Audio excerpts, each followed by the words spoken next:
in our history.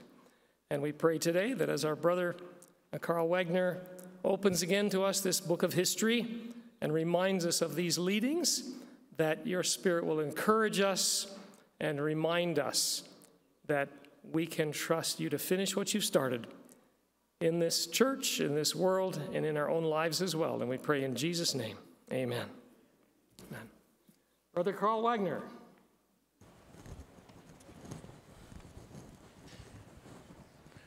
Oh, wow. Can you believe we're as far as we are right now? It's almost tomorrow's the last day, huh?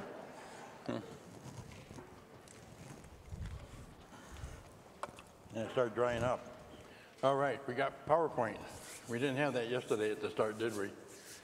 Okay. Today we're going to finish up a bit with the organizing of the church, the bringing in, the instituting of the certain parts of the church that make us what we are, drives the church forward. And then tomorrow, we're going to spend some time about Ellen White, her history, how she fits in with the church, her importance, and talk a little bit about, from her writings, inspiration, revelation, how she saw herself within the context of the Adventist movement and how we should use her. And I say this, interestingly, is when I do those seminars, gets people thinking. And one time, I know at least once, I had a guy call the conference office. So, you know, and the president's talking to him, and he says, well, have you talked to Karl? And the guy said, no. He said, all right, thanks a lot, and he hung up on him. If you hadn't started with me, he wasn't picking up the rocket, you know. So what I'm saying is I'm not thin-skinned, and after tomorrow, anybody want to talk to me, you're welcome to. You know, I mean it. And you know what? We can still be friends. Okay? And this is fun stuff. All right? And again, I want to remind you of the Adventist History Project. Matthew Lucio and his Advent History podcast, his Advent History Extra, you know, Michael W. Campbell and his Adventist Pilgrimage, and then Judd Lake and the Ellen White podcast. And it all falls under the same group. So check those out. You can check them on YouTube. You can go to podcast apps like, you know, for Apple Podcasts and stuff. You can find those programs. Easy to listen to, and you learn a lot of good stuff. So here's where we finish with health, education, and mission. These are the finishing things that form the foundation of the movement, make us unique. Ellen White was probably known for what you see on the screen here, helping to push through church organization, who we were, who we are. She began by taking us through the fanaticism of the day, right after 1844. People who thought Jesus had come spiritually when he did not, etc. And then she helped to establish the paper, which was a central way to communicate to the flocks scattered across a broad area. They could read articles that would bring them together. They could send in letters and communicate with it like a central space. And they could also have answers and questions and stuff that they might send in about what's going on. So the paper was very important. Like I said, am I getting echo? Is this microphone on too? Testing, testing. Getting a lot of echo here. So anyway, so from the paper, she moved towards organization. And it was Ellen White that kind of drove it, not just James. She used the term gospel order, that everything had to be systemized where it could be kept in order. We are a movement, and she understood that. But she understood that we had to organize, become a church, a denomination, in order to own property, in order to move the movement forward. And so that was very important. Then that's basically where we left it off, with church organization. 1863, we had just organized. And so now we have to continue to develop the church into what it would be, its mission. We know that the goal and main mission of the church was what? The three angels' messages. Without the three angels' messages, we really have no reason to exist. It is the thing that come to light after 1844. 1844 puts us in place and time in salvation history. And since we know where we are in salvation history, we know that the message to give at this time is the three angels' messages in Revelation 14. And so we know where we are and we know what the message is. There's no question about that. And that's why we were raised up. And I believe God chose us just as surely as he raised up Martin Luther with the Reformation gospel. And so he put us here on purpose, and we're part of that heritage to share the gospel wherever we are as we prepare for the coming of Christ. In essence, we're kingdom builders. That's what we're doing. I don't care how old or how young you are. We all can share this message. And it's not something that we leave to the leaders, the pastors, the elders, and whoever. This is something we pick up and do. And so with this in mind, the organized structure has certain things about it to help aid that movement. And that's what we're going to see. Those pieces will be put in place. And they're all in place by 1874. So it's interesting that I read this statement years ago by F.D. Nichol. Anybody, we talked about F.D. Nichol. He was a SDA Bible commentator, editor. He was the editor of the Review and Herald. He was the church's apologist. He did certain books dealing with the problems that they were facing. And he had a friend who was an Adventist Christian. He was an aged man. And in the book, Why I Believe in Ellen White, he has his friend tell him that, he says, your church leaders through the years have been wiser than ours. Anybody know anything about Adventist Christians? There were about 10,000 people in the church. And today, all these years later from when F.D. Nichols wrote this book, there's still only about 10,000 people. It hasn't grown. But yet we were growing by leaps and bounds. When we first organized in '63, we had 3,500 people. I think by the turn of the century, we're somewhere around 100,000. So we were growing. Now they changed my mic on me. All right. But he says, your church leaders through the years have been wiser men than ours. They saw the need of a publishing work and started it, the need of medical work and education, and of a great mission program. They also saw the need of a close-knit organization, and so today, you are strong and growing fast, while we are not. And so Nichols answers it and says, I disagree with you. He said, I replied, no, my dear brother, I don't think that's quite an accurate statement. He says, our leaders were not wiser than yours, nor far-visioned. The record will show that they were ordinary flesh and blood, like your men, with great limitations of vision and faith.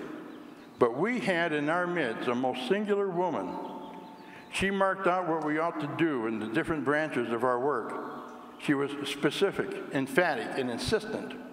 We accepted her counsel and direction, for we believed she had visions from God. That is the reason we have this marvelous organization and why we've grown. So I want you to realize, even back then, as F.D. Nichols was looking at our church, he knew why we were what we were, because of the great gift that our church had been given.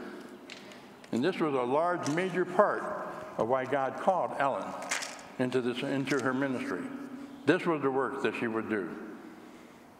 After he said that to the Adventist Christian man, he says a great silence descended. He says, for Adventist Christians, you had been critical of Ellen White and her ministry. So he says, we rode on in silence for a time. And finally he remarked with a gesture towards the grove of trees, are not the trees beautiful at sunset? And he said, I agreed. And they left it at that. When you find yourself facing the truth about Ellen White, unable to move it out the way as the Adventist Christian man was able to do, the most you can do is close your mouth, stop talking. and he had no response to give to it. And he realized that what Francis Nichol was saying was true. It was true because he saw the church growing compared to his own church. And it wasn't because our leaders were wiser. It's because we had a wise God working through this woman to help direct our church. So, here we go. So, here we are, organized, 1863. 2 weeks later, Ellen White has a vision, the health message. On, what was it? June 6, 1863. Why didn't God wait? All the struggle we had to get up to 1863 and get organized. You know, we had to come out of 44, come through the fanaticism, develop a paper, get it well organized. Then we just organized ourselves as a denomination. And barely 2 weeks later, Ellen White begins her work in the health message. Why not wait? Why not take a breather? But we had work to do, and I felt that God is telling us, okay, we've done that, move on. We got things to do. And that was the first vision that she had of the health reform. Now, before that, over the years, we talked about different things regarding health, coffee and tea, tobacco, things like that. But this was different. This was June 6, 1863, and as we will realize, this was not just going to be a normal year. Not just a normal, this Nat is back. He must have my name. This won't be a normal year. What's going to happen is the white family is going to have a new home. Secondly, there'd be the birth of the health message. Third would be the death of a son. So some important things are going to be happening here. The Whites lived next door there on Wood Street. And by the way, I found out why it was Wood Street some years ago. Champion Street comes in towards the house. And so the house is on not at an intersection, but just at a T in the road. And this is Champion. And if you just walk down Champion, you go to where the sanitarium is. And next door to the White's house was the Lewis family. And the Lewis family made a living by selling corded wood. And that's how the street got its name, was Wood Street, because that's where you bought your wood. And they set the cottage up, and then later they built the lean-tos that were all around it. But it was on the edge. It was up to the corner of the street. Just beyond that would be a new fairgrounds would be put in by Michigan. And there, during the Civil War, because the Civil War just started, they would bring the Union soldiers in to march. And that was a problem. The boys, Henry, Edson, they'd get caught up into the marching and the songs they were singing, and the Lewis boys from next door. And so they would sit there for hours during the summer, sitting on the fences, listening to it. As Willie wrote when he says, they all had good voices, and 7-year-old Willie recounted, and I was their admiring audience, you know, because he was about 7 years old at the time. And so while this was going on, right next door, Ellen and James were having a fit because of the influence that the war was having on their sons.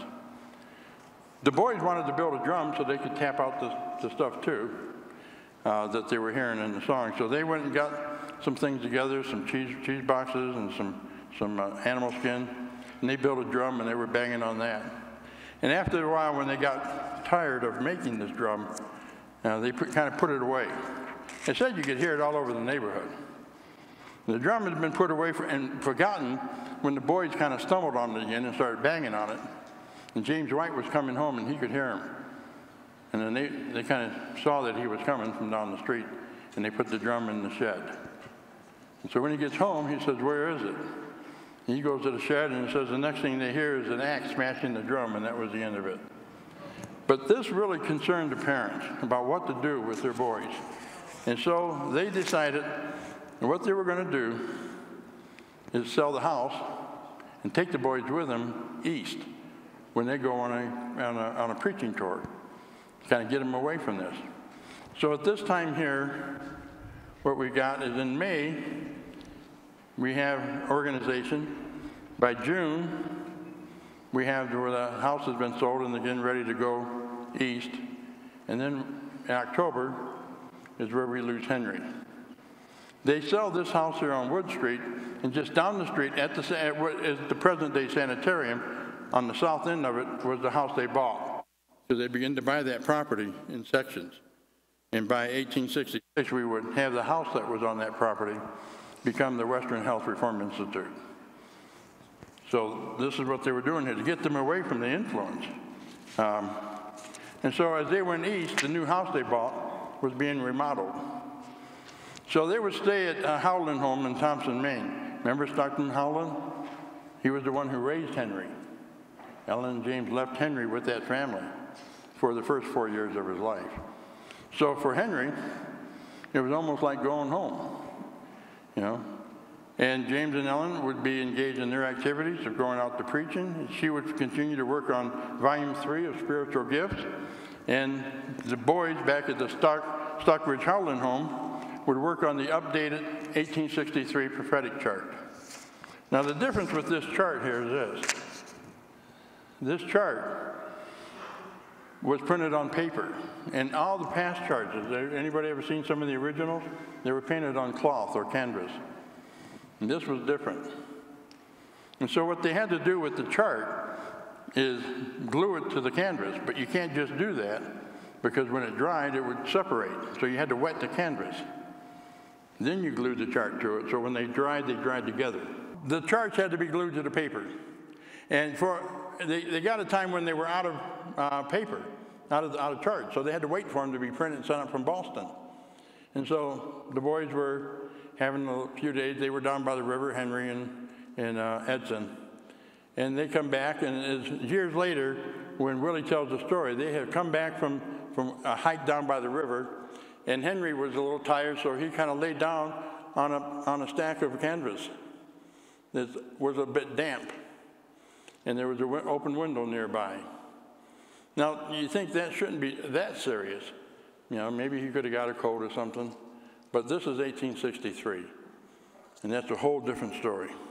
He got a severe cold, it turned to pneumonia, and this was the early time of Dr. James Jackson, who had the water cure there in New York. And Ellen wasn't unfamiliar with it, but she didn't know enough about it and how to apply it. And so Henry went to a regular doctor. He didn't have the water treatment or anything. This was all still real new. And so she wasn't prepared for hydrotherapy. But the problem was this, that he ended up in the hands of the doctors of the day. Where am I going? There we go. And the doctors of the day did bleeding. They thought they had to get rid of those awful humors in the blood. Remember, the rooms were dark, not good ventilation. And so in doing this, they basically took a bad situation, his pneumonia, and made it worse. And so he began to simply linger and die. And he died on December 8th, 1863. Henry had told his mother, "Promise me, mother, that if I die, I may be taken to Battle Creek and laid by the side of my little brother, John Herbert, that we may come up together in the morning of the resurrection." They lost John Herbert in December of 1860, 3 years apart from each other. In those days, you didn't often name the baby right after they were born because they might not live. And John didn't have a name. In fact, I don't think he got his name until after he died. And when James had to go on some trips and stuff, and he was able to send a letter back home, he would ask about the baby. And he would name him, "How is baby no name doing?" So, but he got sick and died as well. And so in this situation here, we see Ellen, a mother who lost 2 children within 3 years, with this new medical thing coming up, the hydrotherapy treatment, the water treatment, looking for a way that was different than what was going on at that time to preserve life.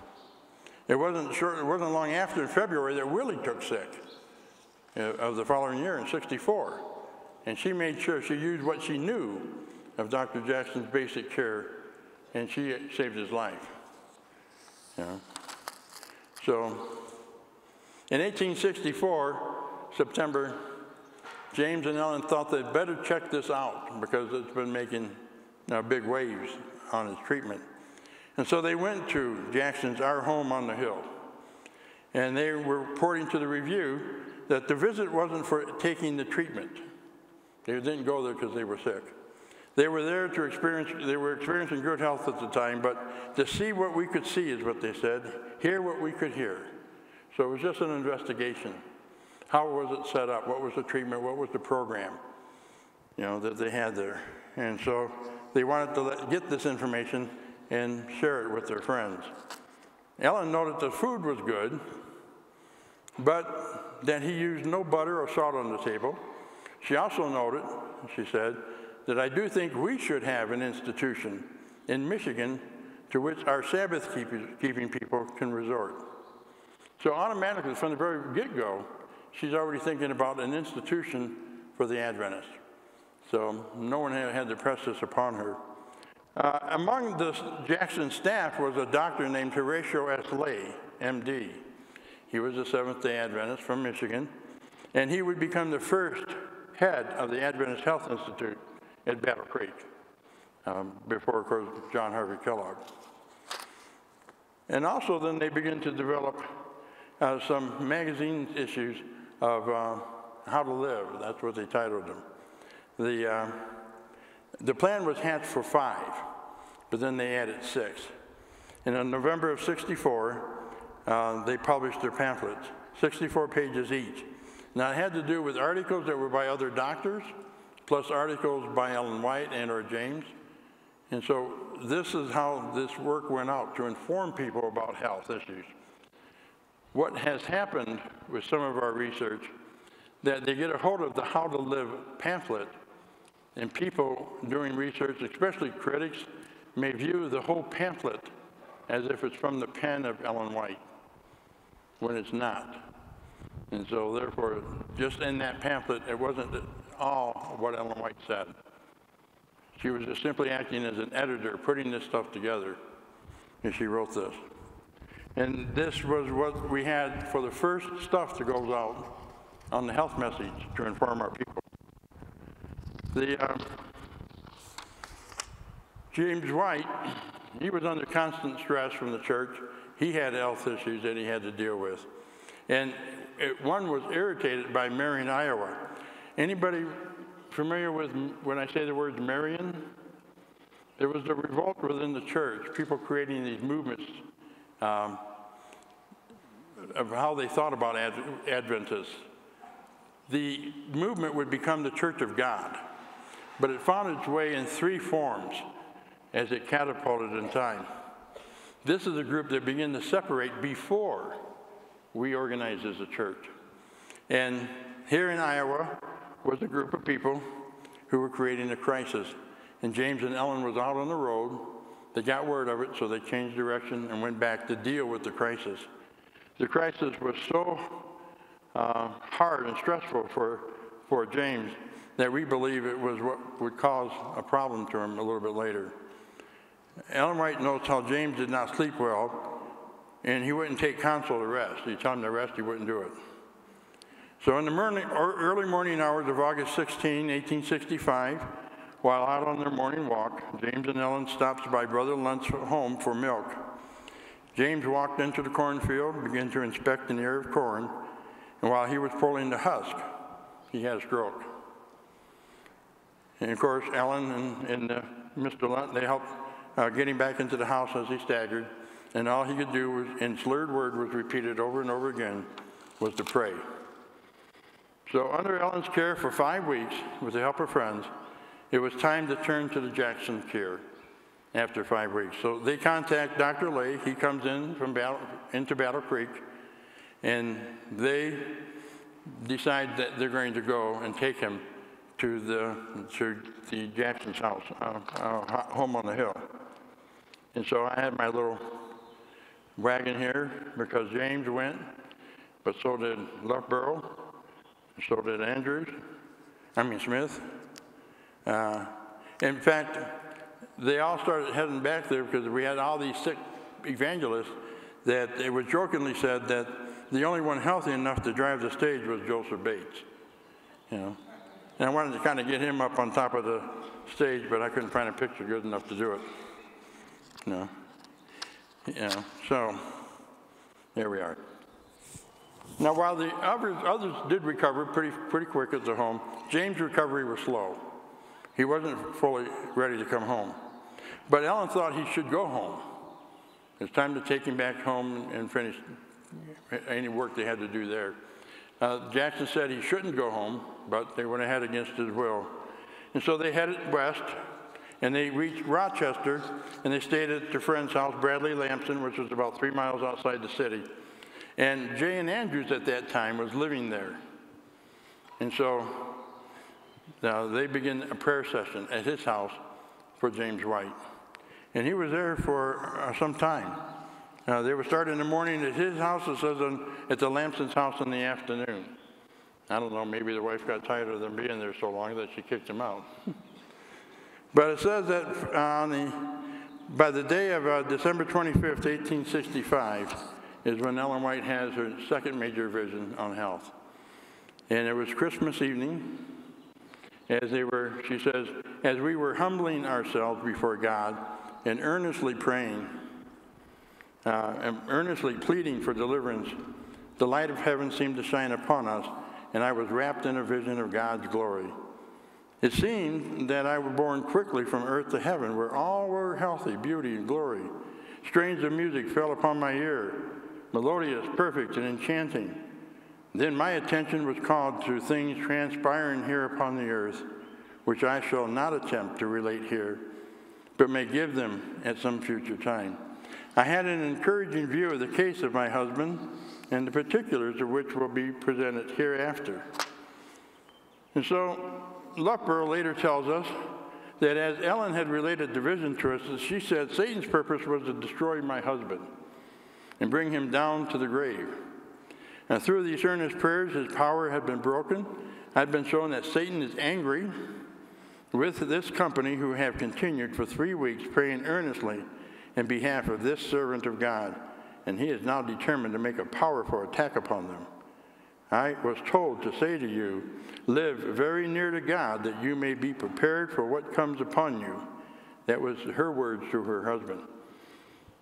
The grave marker was put there when James passed. And the people, and this was in 81, this was a few years later, and people wanted that to be a broken shaft there, steel. And Ellen White had a fit. She said no, because they were saying his work wasn't complete. And she said his work was complete. Otherwise, God wouldn't have let him die. And she would not have that, so that's why we have the full marker, you know. So, but by May 16, 1866, the Health Institute was proposed. And on September 5th, see how fast they worked? On September 5th, 1866, the Western Health Reform Institute was officially opened. Established in a refurbished home on the present property of the Battle Creek Sanitarium of Michigan on Washington Street, north of Campion. 2 physicians, Dr. Lay and Byington, and 1 patient. But that would change. I did a little research about the property and who owned it. It was a man who was a judge in Battle Creek who would later become a judge on the Michigan Supreme Court. So, and there was quite a large piece of property that they bought. So it has some interesting background, and I wasn't able to get any of that story too much in here because I come across a lot of that data too late. So, there we go. So that's the first message, and is this the one with Ellen White in it? No, it's not, actually not. There's several pictures that look like this, where people are in front of the house and up on the roof. They're not the same picture. And this just happened to be the one I got hold of. So,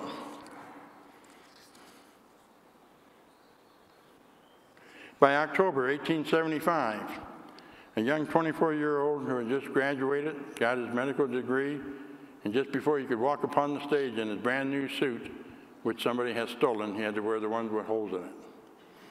John Harvey Kellogg became the head of the institute. He said no at first. He was so young. what was he, about 22.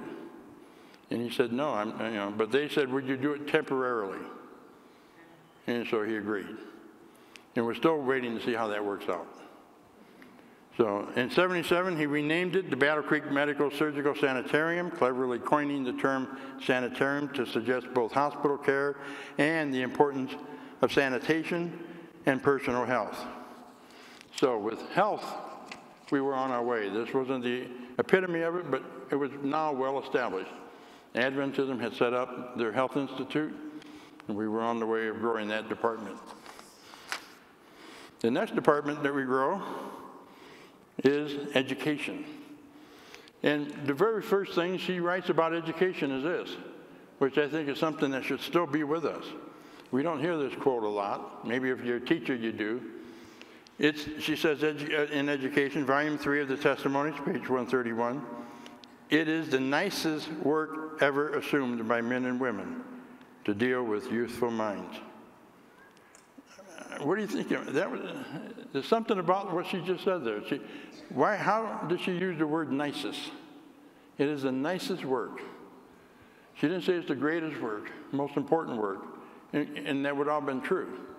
But it is the nicest work to educate our children. She doesn't want anybody to take the idea that we are pushing our children onto something in order to get them out of our way, in order to placate something else. But the importance of education to her was that this is the nicest work. It's almost not just a call, but a privilege for men and women to deal with youthful minds. She says the greatest care should be taken in the education of youth, to so vary the manner of instruction as to call forth the high and noble powers of the mind. So from the very beginning, she saw the importance. I don't know how she was sure at that time how it would be organized, but she saw it as something important to do. One name that stands out in Adventist education is Sidney Brownsburger. Now, he's interesting to me because he's from Perrysburg, Ohio, which is a suburb of Toledo, where my wife and I are from. In fact, Perrysburg is on the east side of the river. Across the river is Maumee, and that's where my wife's parents hail from. Her mother comes from Perrysburg. We call that the snooty part of town. And then her dad comes from Maumee, which is more the hands-on farmers and whatnot. And here are two who seem to be on opposite sides are the ones who come together. And so, but here in Perrysburg, he was born in 45, there in Perrysburg. And when he was asked if he would lead the new church, the new building, the new school, according to Ellen White's instructions, he responded, I don't know anything about conducting such a school. Now remember, Ellen White was more for vocational training, practical training, as well as the education, and he was for the classic training. So it was like something very foreign to him. So he wasn't able to really know what to do to put wheels on that thing. Ellen has suggested a mix of practical education and vocational training. Brownsburger had served as college president from the year it opened, 1874 to 1881. And there were some problems going on at the school that he left. But during that first school year, he married Florida Donna Camp, with James White officiating the wedding on November 17. But we got to go back about 20 years old, really get back to the beginning of Adventist education. And this is about where we can take ourselves. That is Buck's Bridge. Anybody ever hear of Buck's Bridge? That's a nice little painting there, done of Buck's Bridge. The building on the right is the Methodist Church, and that's where John Byington lived. And I think he even helped build that church. And then when he became an Adventist, he and his family in 1852, he built a church for the Adventists right across from it, and that's that little white building there. When it was originally built, it was red. We know that it was red till at least 1888, and therefore we see white here that we know that it was painted, that this painting was done after 1888. We know who the artist is, and it gives us this motto of the first Adventist church, the first building built specifically to be used by Seventh-day Adventists as a church. But there's another claim to fame here. And before I go there, I just want to give a shout out to Kevin Burton. Kevin Burton is the head of the Center for Adventist Research at Andrews University, and he sent me this picture. I contacted him, and he sent it to me on May 8th. In fact, you can listen to the story about how he got the painting on one of the podcasts. Go to the Adventist History Podcast with host Matthew Lucio and look up the interview Kevin Burton and the Bucks Bridge painting. And you'll get the whole story that way. It's a very interesting story and engaging. So I hope you'll do that. But something else happened here. Something else happened at Bucks Bridge was Byington's daughter, who was 19. She started a home school in 1853 there at Bucks Bridge. She had 17 students. We're not just talking a couple kids. I'm pretty impressed with that. And so here, with 17 children, this is the one we can date back the furthest on homeschooling and any type of Adventist schooling. But it wasn't official either. It was just Adventist. So then later on, about 10, 13 years later, actually in 68, we have a little picture of a guy working outside the review office chopping wood. Edson White, a teenager, in those days teenagers went on to maybe 8th grade or something, then they had to go get jobs. And he was working at the review, and he becomes friends. After work, him and George States, some other of the teenagers, they go and talk to this man. And they find out his name was Goodloe Harper Bell. Goodloe Harper Bell had attended Oberlin College, and it was the first school to offer co-education. And he stressed the need of having industrial and farm work accompany to formal studies. And he went on to tell them that he was a teacher. He taught in many places. And when in need of restoring of health, he learned the Battle Creek's Western Reform Health Institute, and he liked it because, he says, it sounded as reform-minded as Oberlin. And so he went there to get better. So he was outside chopping wood, and the kids asked him, said, hey, would you teach us at night? And it was just a small group. Kellogg and some other kids, there was about 6 of them that got together. And so they said, yeah. And what they did is they were able to get the use of the old 1855 Review and Herald building, which had been moved down the road a bit so they could build a new building for the plant. So he and his family lived downstairs, Goodloe, and upstairs was the school. And they set that up for the students. But the problem was more kids wanted to come than what there was.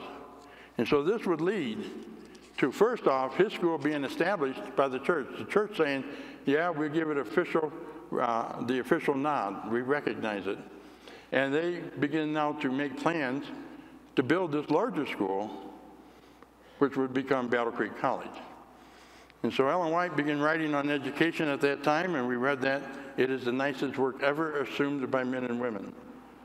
Education, she says, is not a pastime for untrained teachers.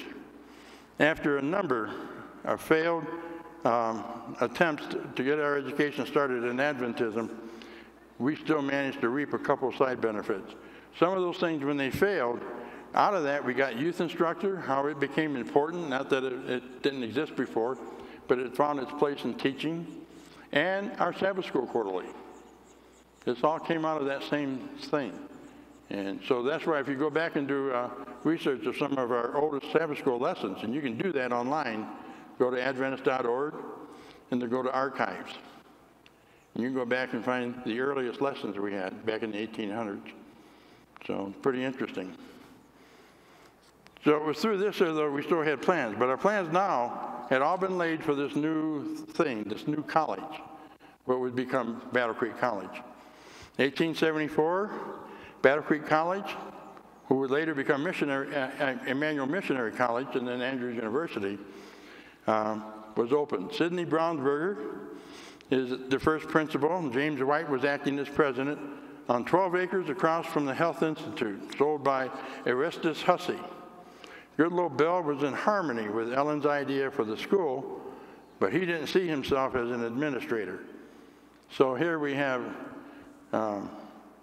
Brownsberger having the idea of classic education, not understanding Ellen White's views, but he felt he could lead the school. And Goodloe Harper Bell, who felt that it was maybe more than he could chew. But he understood what Ellen White was talking about. So you have this thing going on that would later break down in a few years. But it seemed there was no choice but to make Brownsberger the first principal. He would prove his words true when he had said he knew nothing about running such an institution. They would close the school for a year in 1822 to 1883.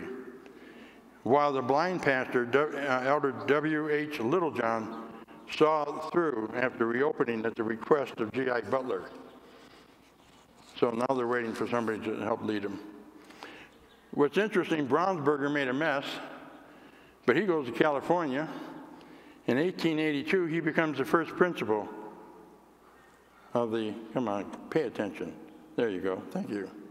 He becomes the first principal of Hillsburg Academy and College, and that later would become Pacific Union College. And so he goes on at the start of two colleges. Meanwhile, back in Battle Creek, Alexander McLearn, who's really not a real convert, he's a new convert. I don't even think he was baptized yet. They rushed him in so quick. So they overlooked Bell. The college president, before the school's closing, would be the smooth-talking, non-Adventist Alexander McLearn. He lasted 1 year before joining the Marian Party.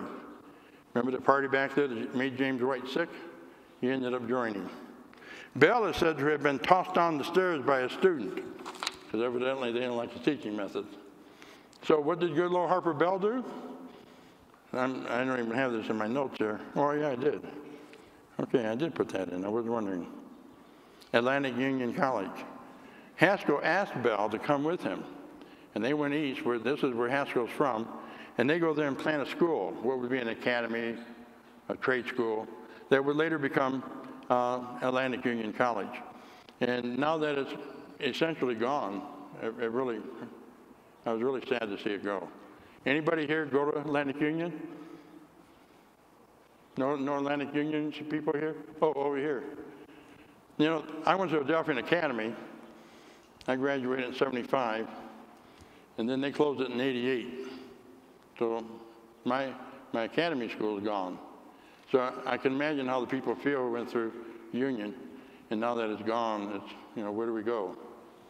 You know, so I was sad to see that.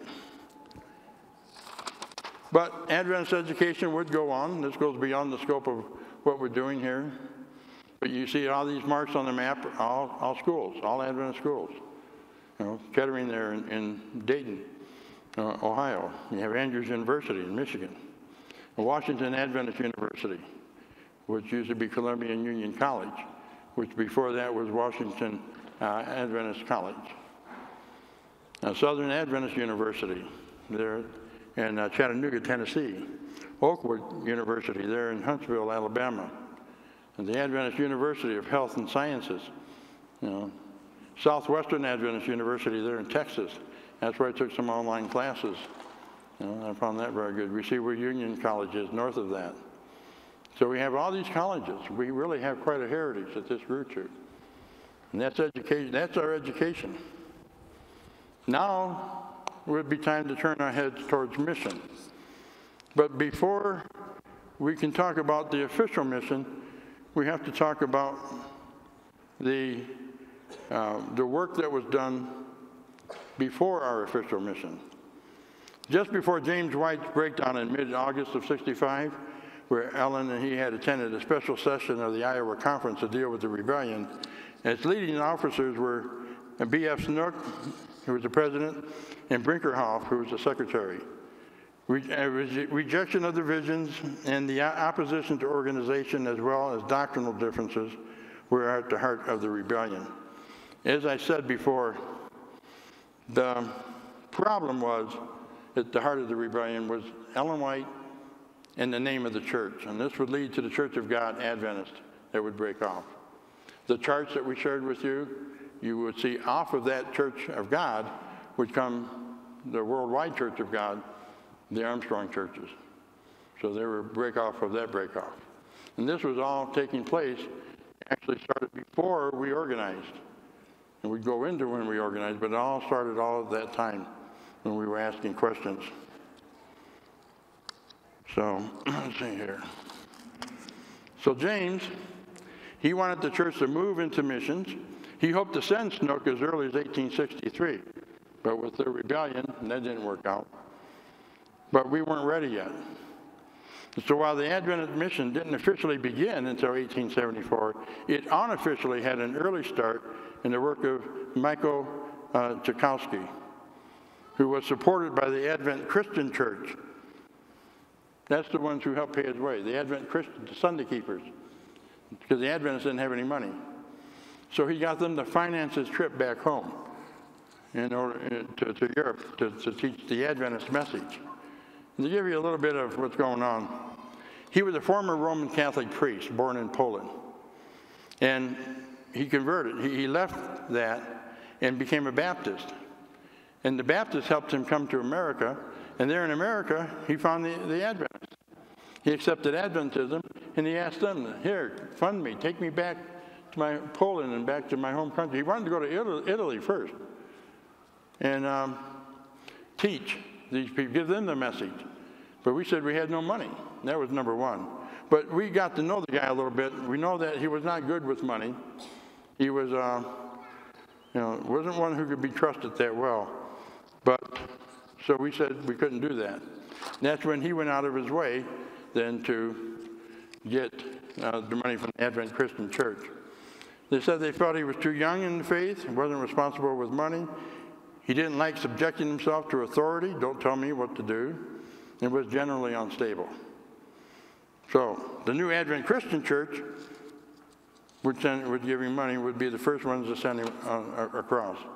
So he left in 1864 with his wife and an Advent Christian lady named Annie E. Butler, and that's where it all began. That was the last the Adventists heard of him until he pops up in 1874, the churches that he had planted.